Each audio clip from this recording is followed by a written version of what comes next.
I guess no developer thinks that their game's going to have as much of an impact as it might have, but especially a tiny indie studio like Campo Santo. And me playing their game now, 5 years later, moving into a career in conservation and having done all these things and met all these people and gone all these places, I literally can't even fathom what would have changed because it's been such a constant influence that has affected so many parts of my life since then. I can't even tell you what would be different now because it would be everything. Hey everyone, and welcome back to Digital Doc Games, where we talk to the people using games to make a difference. Today, I am joined by someone who's pretty awesome, and that is Jack Kelley, who is a 17-year-old whose tweet recently kind of exploded, talking about how the game Firewatch, which he put a tweet out about for its 5-year anniversary, is so meaningful to him. And obviously, I saw this and I'm like, oh, this is a kid I gotta meet. So, Jack, thank you so much for coming and talking to me. Of course, yeah. I mean, I'm happy to. People seem to like when I talk about Firewatch, so I'm happy to talk about it. You got a good response for it, that's for sure. But, Jack, starting off, why don't you go ahead and tell me a little bit about yourself? So I'm 17. Like you said, I'm from Western Massachusetts, in a pretty rural area that not a lot of people go to. I've always really enjoyed stories and good storytelling.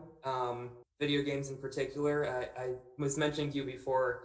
I'm not like an OG Minecraft player, but I'm like an older Minecraft player, and that was my first like introduction to gaming beyond plug and play stuff. But the first game that like really showed me the power of games and storytelling, and like really just threw me into that sort of world was Portal 2, which I played when I was in like fifth grade, I think. Oh, such a great game. Yeah, I fell in love with it. I could not. I mean, it's still one of my favorite games of all time. I've played it so many times, but that was like after I played that, that was the moment that sort of showed me how much there could be in games if there was a story that was well told. So, what Well, was it about Portal 2? Because that's always interesting. In fact, actually, on the Digital Doc Discord, which Jack, I have to, if you want, I have to make sure I send you an invite for. Someone was just talking about like a good Digital Doc Games icebreaker would be, I forgot how they worded it, but essentially, what is that game for you? What was that game that made you just so passionate, that made you a gamer?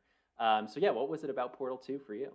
I sort of love the environment of Aperture Science. I loved especially the pit, the whole sealed off areas below the facility. I don't know, some it's I mean it's so different from Firewatch, but that I couldn't like get enough of. I love all the sealed test chambers. Um, and just the story and the way that it connects to like Half-Life and other games, which I did go on to play after that. I mean, but just the characters are so strong. The writing is so strong. And the way it's all put together, it just builds and builds and builds without ever feeling hollow, without ever feeling like there's something that's unnecessary or that isn't really fun. I just loved all of it. Yeah, yeah, absolutely. That was one of those games that, you know, as I'm playing it, like these puzzle games that are so well made, and my mind is just breaking, and I'm like, no, I'm sorry, the solution is impossible. And then you figure it out, and it's like, oh, it was right there in front of me the whole time. Yeah. So I think I honestly probably looked up a lot of the solutions, yeah. Oh, but I like almost pulled all my hair out.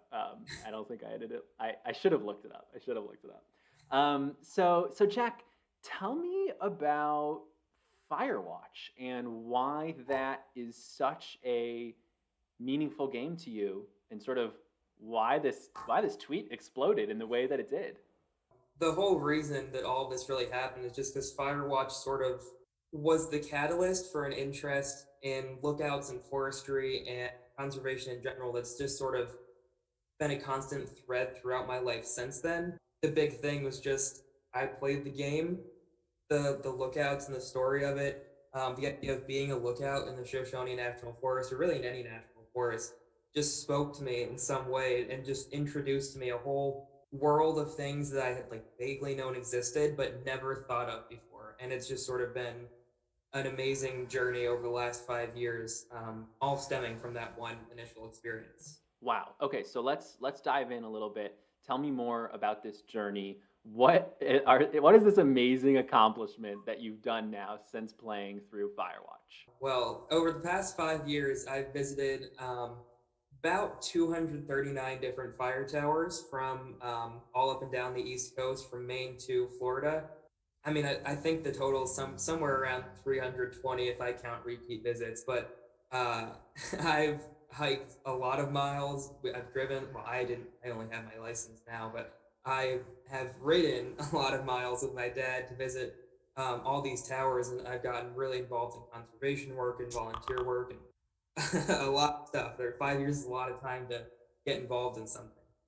Yeah, so I mean, I think it sounds like you didn't either until you played Firewatch. But this is a world I did not know existed. So there are these lookout towers all across the country. What are they doing there? What is their purpose? So the role of, and I guess I have to be careful with terminology here. Oh, great, a tractor's going by. So the terminology I have to use here, lookout can refer to a person or the tower, the structure itself. So I'm just going to use tower if I'm talking about the structure. So the purpose of a fire tower is to observe for fires. So any sort of smoke in a rural area or a more populated area, someone, a lookout or an observer in that tower, which is situated on a high point, will be observing for any sort of smoke, especially during the dry season. And they sight it. They'll use a device called an alidate to get a compass bearing on it.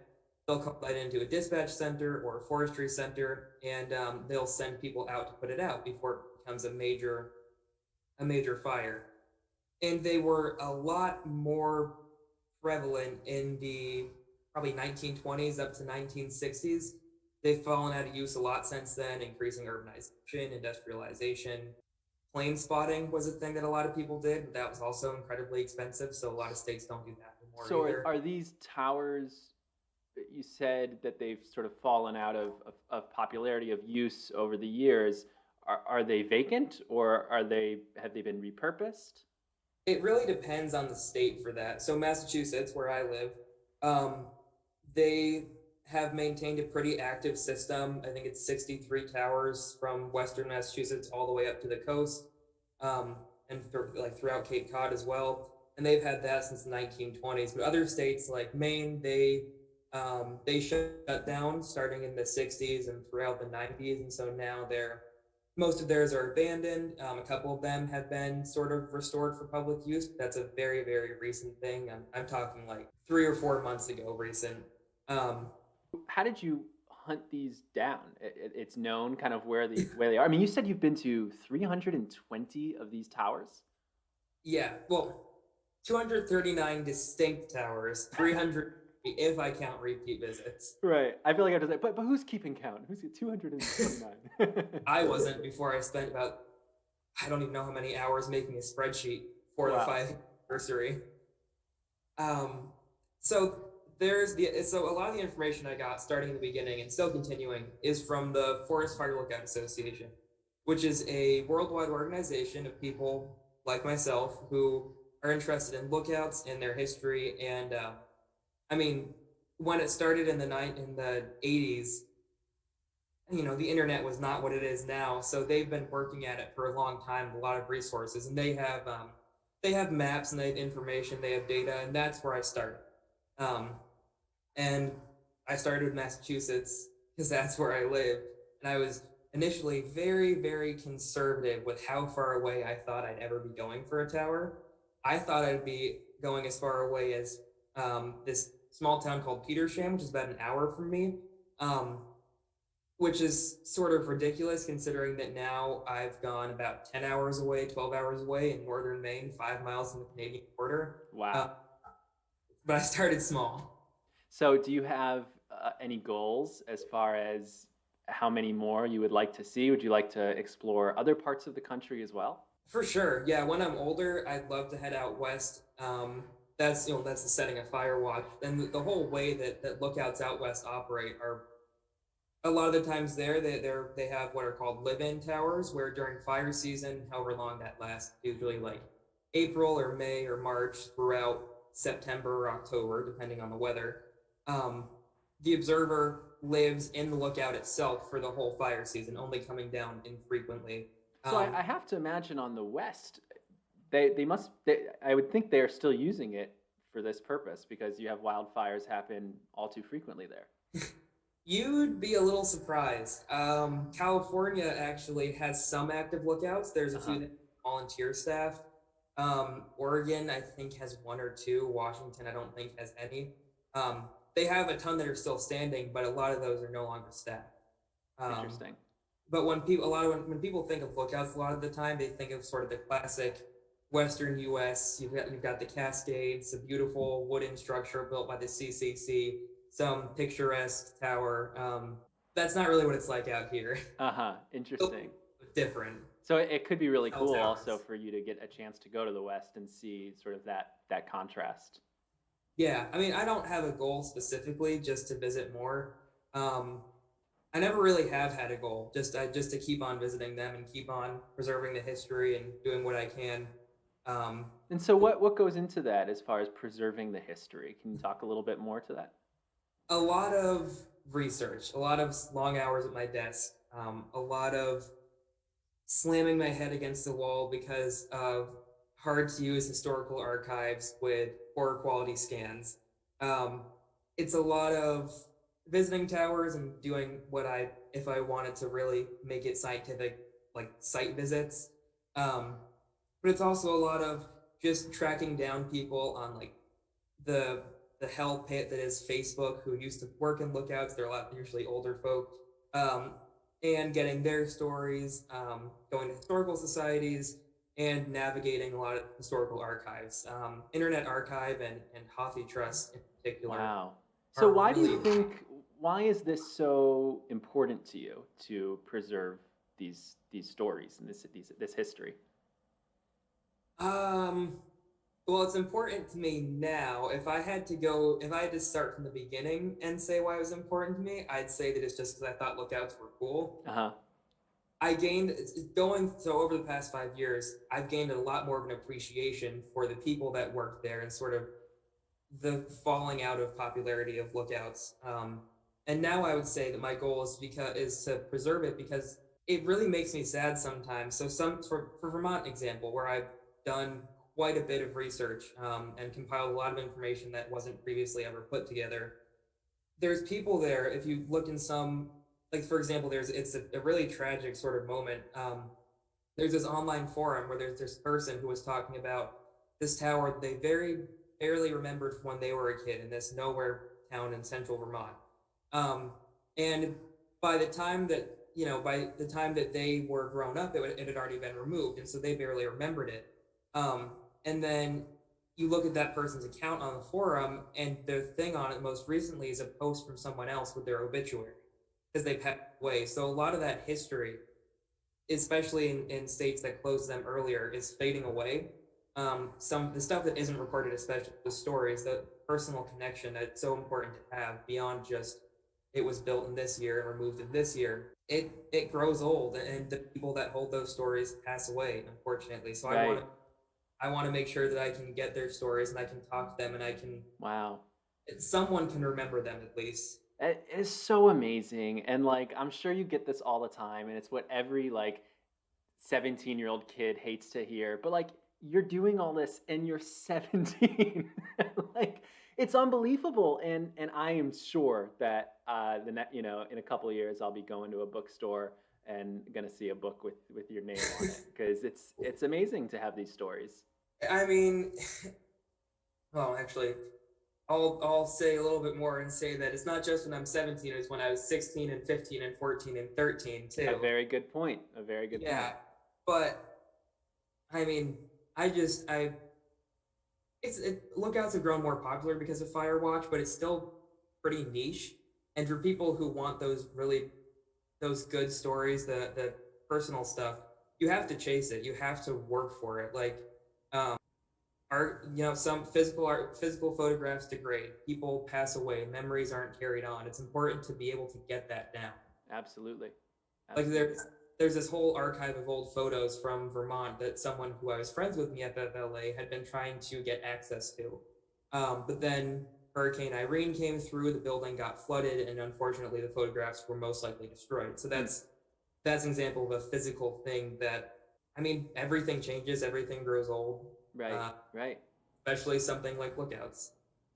Yeah, 100%. I mean, thank you for educating me on this because now this is something that I can go look into as well. Take me back to that first time that you picked up Firewatch and what that was like for you. Because again, like you said, like this was not something you knew you were passionate about until the game helped you get there. Not at all. So, turning the clock back a little over 5 years ago, um, I'm in seventh grade. Hmm. I am very much a nerd, but don't really realize it yet. Uh, my at that A closeted nerd. Yeah, yeah, something like that. Um, and I hadn't really, so like for example, I love the Fallout series. I've always loved the Fallout series. So that was what I was really into at that time, Fallout and Uncharted. And I only got into PS4, I think this summer of 2015, and Firewatch came out in like February 2016. Hmm. I'd actually been keeping track of it a little bit before it came out. I don't remember much about what I thought of it, just that I thought it was a cool setting, Yeah. was an interesting mystery. Had you played that type of sort of non-combat narrative game before? Um, Honestly, no. I know a lot of people describe them as walking simulators, I Right, right. think, but I mean, unless you count something. Actually, no, I don't think I really had, because like I owned The Walking Dead and like all those Telltale games, which Sean Vanneman and Jake Rodgers went on to create Firewatch, but I really hadn't gotten that far into them. And Life is Strange, which is also one of my favorite games, I hadn't played yet either. So I really hadn't done a lot of walking simulators, but Hmm. I knew I was into the story of it. So from the first moment that Prologue by Chris Remo, which is part of the soundtrack and plays during the prologue, hit, I was invested. I just, the way that story unfolds, I love things that build and build and build and gain more momentum and more history for your character as they go on. And Firewatch is one of those stories because you go through the whole summer with Delilah and you build this relationship with her. And I think I played about 40 minutes of it that first night before I went to bed. And the next morning, it was a Sunday, and I just ate breakfast and played the rest of it. I finished it in about 5 hours, I think. Wow, wow, that's awesome. That's awesome. And then what was it like when you rolled credits on that game? Where was your head at? Well, I took a picture and put it on my Instagram, which I think I've archived since then, but I did that a lot at that point. Um, but I was just sort of, my head was spinning a little bit because it, I barely knew anything about fire lookouts. But at the end, well, can I say spoilers? Well, I'm trying to think selfishly. I don't want you to because I actually never finished Firewatch, and now I'm going to Wow. after this conversation. Wow. Okay, then I will. Sorry. Right. No, it's okay. It's not even a big story spoiler, but I guess it kind of I is. made So it like about like maybe 2 hours in, and then I don't know, just never, I don't know, it's not for life. everyone. No, but that's the thing. Like there's nothing wrong with it. I think just like it was on my Switch. I don't play my Switch so often. Especially now through this channel, I've gotten a lot more into the walking simulator genre. So I'm gonna pick it up, and I'm sure I'm gonna love it. So yeah, so I highly recommend it. I would imagine so. Yeah. So I'll avoid that spoiler. Um, just being so you do very little actual fire spotting throughout Firewatch. It's more about the mystery, what's going on, and what's happening around you. But I just the one very important moment I think that they did very well in the game to sort of set the scene is during that prologue sequence. Part of what you're doing is traveling from Boulder, Colorado to the Shoshone National Forest in Wyoming, and you spend a good amount of time just hiking through the forest. It's a lot of background that you're getting told at the same time, but you really feel the sense of isolation as you go out into the middle of nowhere to begin your fire season. And I loved that. I loved that feeling that there is something out there and that you're being paid to be in the forest. This is your job. You're protecting resources. But I mean, some part of it doesn't go any deeper than I thought lookouts, and I still think lookouts look really cool. And I like the architecture, and I like the way they look a lot. And I thought that was really cool. Yeah, for But sure. because it was a real thing, and I knew that fire lookouts were a thing beyond Firewatch, after I finished the game, my thought was, okay, so now I know that this is a thing. I like this a lot. Let me see if I can find out any more. So I think I just literally looked up fire lookout on Wow. Google images. And then is And that when you found that one that was an hour away from your house? um not even that actually that one might show up on the first page of Google results. But no, I think for the first little bit, I just went through images. A lot of them were the classic sort of lookouts you think of out west. Um, but all these, I mean, I look back on that first spring that I was into lookouts with sort of a sense of, there was just a constant sense of wonder because I knew there was so much out there. 50 states of, well, I think Kansas never had a lookout. So whatever, 49 states of lookouts. Um, and history in all of them and every one, and a lot of documented history to work through from people that came before me in the FFLA. So just this idea that suddenly there's this whole world out there for me to explore of things that are, and with all the ones that are close to my house as well, relatively in my reach. I can be a part of this Right. thing I only saw in a game. Um, I mean, I fell in love. I spent hours just looking at pictures. It Yeah. was, I mean, I guess I can't say it took over. I mean, actually, no, it did kind of take over my life pretty quickly because it was A only a healthy week after. obsession. Yeah, it was a week after that I asked my dad if we could go to one that was about a half hour away from us, and he pretty immediately said yes. And that's really cool. Has it been something that you've been able to continue to do with your dad? Yeah, I love him. I mean, I really do love him, and I appreciate all that he does for me because he's into history. A lot of my family on his side is into history, and he was always trying to get I have a twin sister. Hmm. He was always trying to get us when we were younger to do more things outside, like hiking. But I mean, I'm not gonna lie, I was sort of a brat about it. I part of it. I hated hiking, but Yeah. lookouts gave me because I did enjoy nature. We would take trips up to like Franconia Notch in New Hampshire, which is a beautiful area of the White Mountain National Forest, every Columbus or Indigenous Peoples Day weekend. Um, there's labor. No, you don't. I'm getting caught up in inconsequential details. But I loved the nature there, but I didn't really have like a reason to be there. Hiking on its own and the views on its own wasn't enough for me. Right. Lookouts were a reason to hike and a reason to get outside, and he was so willing to just go along with that. And That's for the it's part he really had neat. since then. Yeah, go ahead. Sorry. No, I mean for since then he's been super supportive of me. My him and my mom in general, but he's the one who's spent all those miles driving, all those hours. One, if you want like a really good piece of evidence for him being supportive of me in it, it's this tower in Maine called Wadley Mountain that was in the absolute middle of nowhere. And it was supposed to get taken down one summer back in 2017. So, in the span of about a week, I planned an incredibly quickly planned overnight trip from. We'd leave our house on Saturday night because he worked that Saturday. Um, Drive to this place 6 hours away from us in Maine. Hike to that tower and then drive back. And he did that on, I think that was like a 60-hour work week for him. And he just got home. We got like 2 hours of sleep that night. Wow.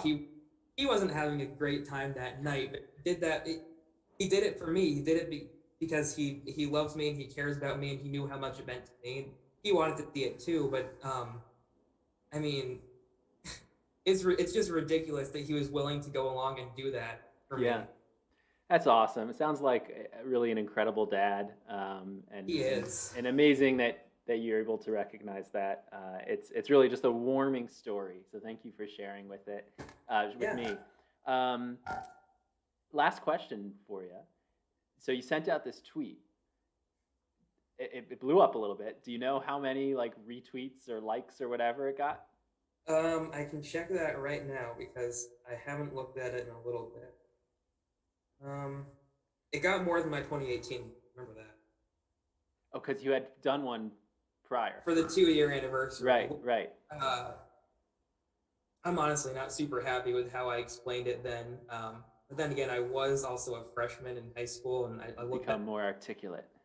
I like to pretend freshman year didn't happen. So, That's what freshman year is for. It's just a blip that we don't really think about. yeah.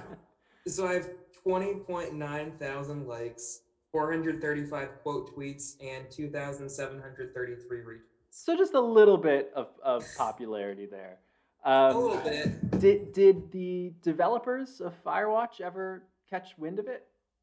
Yeah, so I haven't really talked about this part publicly, but I got DM'd by Sean Bannerman and Jake Rodkin and the voice actor for Firewatch, and also Sissy Jones Mm-hmm.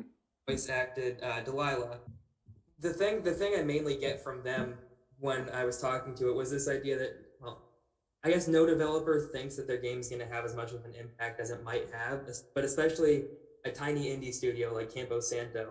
Um, and me playing their game now, 5 years later, moving into a career in conservation and having done all these things and met all these people and gone all these places, um, they're really just sort of appreciative for me sharing that, I guess, and I'm appreciative to them for making the game because without it, I literally can't even fathom what would have changed because it's been such a constant influence that has affected so many parts of my life since then. I can't even tell you what would be different now because it would be everything. Right, right. Wow. Jack, thank you so much. I'm telling you right now, this was the most impromptu interview that I've ever done on this channel. It was absolutely my favorite interview that I've done so far. You are just such an awesome guy. Keep on just killing it and following what you're passionate about. And thank you for sharing your story. Of course, and I honestly, part of it is I consider it sort of my duty. At least if people are interested in lookouts, I'll tell them about lookouts because I think more people should be. Um, I get this is also my chance to plug the Forest Fire Lookout Association. You can go to ffla.org and become a member. Um, you should do that. We need money. We need. We have a lot of. There's a lot of projects that should get done, and we need volunteers. You meet a lot of great people. It's a really great thing. But Awesome. I'm happy to talk about it. I'm happy to share my story, and maybe some people will play Firewatch or start hiking because of it. Um, Yeah, well, I will definitely be playing Firewatch. I'll also put the link for that website that Jack just mentioned down in the description below. And yeah, go check out Jack's tweet. Go check out the game. Thank you so much for watching. For everyone, this is Digital Doc Games, where we talk about everything games and health. If that sounds interesting to you, and if you've enjoyed this interview, please consider subscribing to the channel and liking this video. It means so much to me. Get in the comments. I say it all the time. My favorite part is being able to interact with you guys and continue to make the content that you want to have made. So get in the comments, say hi, and I'll make sure to say hi back. Until next time, guys, thanks so much. Talk to you later, and game